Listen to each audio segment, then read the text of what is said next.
The sun poured gold over the tarmac at Doha Hamad International Airport, turning the planes into gleaming silver birds waiting to soar. In the bustling concourse of Gate C-21, travelers shuffled in various states of business and leisure. Among them stood a tall, lean man in his late 30s, quietly sipping a glass of still water near the boarding queue. There was nothing outwardly extraordinary about him. His navy blue suit was neat but plain, his polished shoes scuffed from long walks in unfamiliar cities. He carried only a single leather bag well kept. His name did not appear on the tabloids or the trending social feeds. No handlers, no bodyguards, no red carpet. And yet, he was Ibrahim Traoré, the sitting president of Burkina Faso, on the return leg of a pivotal diplomatic tour across the Middle East. His final stop had been Doha, where he'd met with regional leaders to discuss sustainable energy cooperation, infrastructure investment in the Sahel, and initiatives to curb desertification, a growing threat creeping across his homeland. But that morning, at Gate C-21, he wasn't a head of state. He was just a man traveling home, incognito by choice, humility by nature. He greeted the gate attendant with a courteous nod as he handed over his boarding pass. "Good morning, sir. Business class, seat 4A. Enjoy your flight," the attendant said. Traoré smiled and proceeded down the jet bridge. As he stepped into the sleek cabin of Qatar Airways Flight QR-322, he offered a gentle "Salam alaikum" to the crew. He moved easily, his steps measured, and took his seat in the first row of business class, just by the aisle 4A. He settled in, pulled out a folder of notes, policy briefs on regional water conservation programs, and began reading quietly. The engine hummed softly beneath him, the murmurs of boarding passengers rising and falling like ocean waves. 10 minutes later, the atmosphere at the gate shifted. The doors opened again with a sudden gust of air-conditioned tension. A man swept through in a tailored emerald green blazer, large designer sunglasses perched on his nose despite the indoor lighting. His phone was glued to his ear, and a silver Louis Vuitton duffel bounced on his hip as he walked. "Listen, just have the assistant call the embassy again," he barked into his phone. "I'm not sitting in coach. I just delivered the keynote at the Tech in Africa Summit.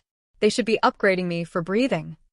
This was Maxwell Crane, a globe-trotting billionaire known for his flashy AI ventures, thinly veiled self-importance, and a string of PR stunts disguised as philanthropy.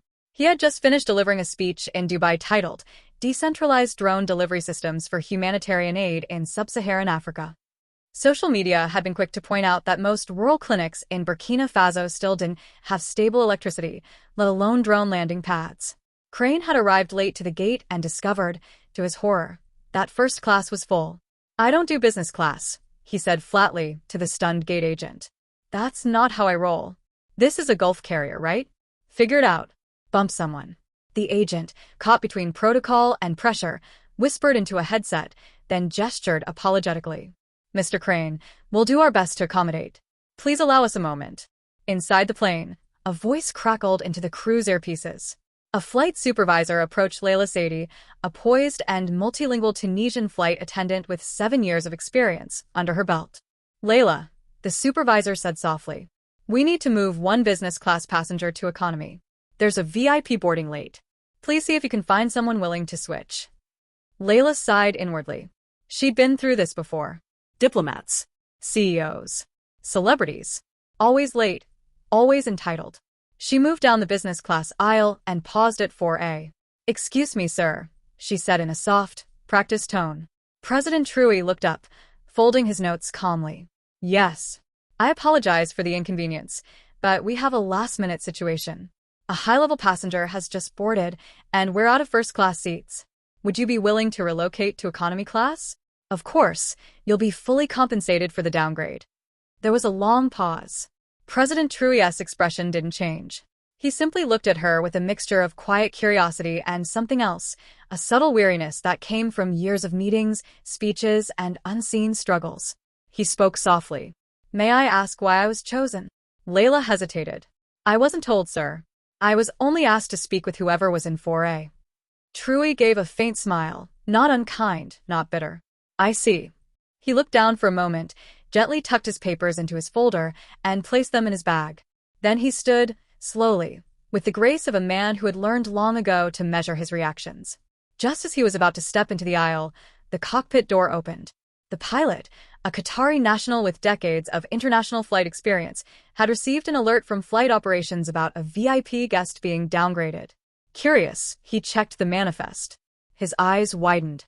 He walked briskly out into the cabin and approached Layla, who was now standing beside the man in 4A. He leaned in, voice low and urgent. "Layla," he said. "That man is President Ibrahim Traoré of Burkina Faso." Layla blinked. "Are you sure?" The pilot nodded, stunned. "Absolutely. I saw him on Al Jazeera last night. He was giving a speech on water rights at the Doha summit. That's the head of state. You just asked a sitting president to move to coach for Maxwell Crane." A beat of silence passed between them, heavy and unreal. Layla turned to look at Traoré, now standing with his bag in hand, preparing to step aside with quiet dignity. "Mr. President," she began, her voice suddenly dry, her throat tightening. I apologize. I had no idea." Traoré raised a hand gently. "No need for apologies. You were just following orders." He paused, then looked toward the cockpit, his tone even.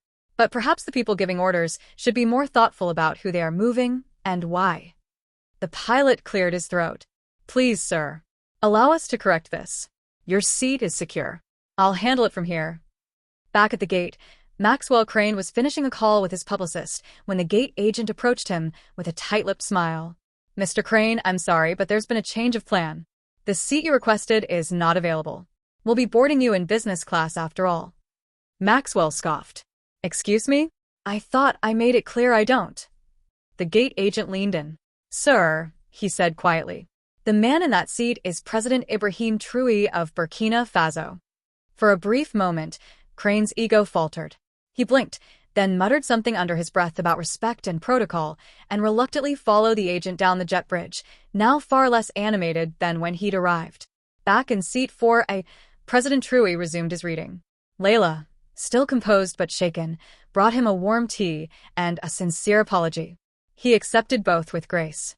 As the aircraft taxied toward the runway, the president glanced out the window at the rising Doha skyline, an emblem of power, oil, and ambition. He wasn't angry.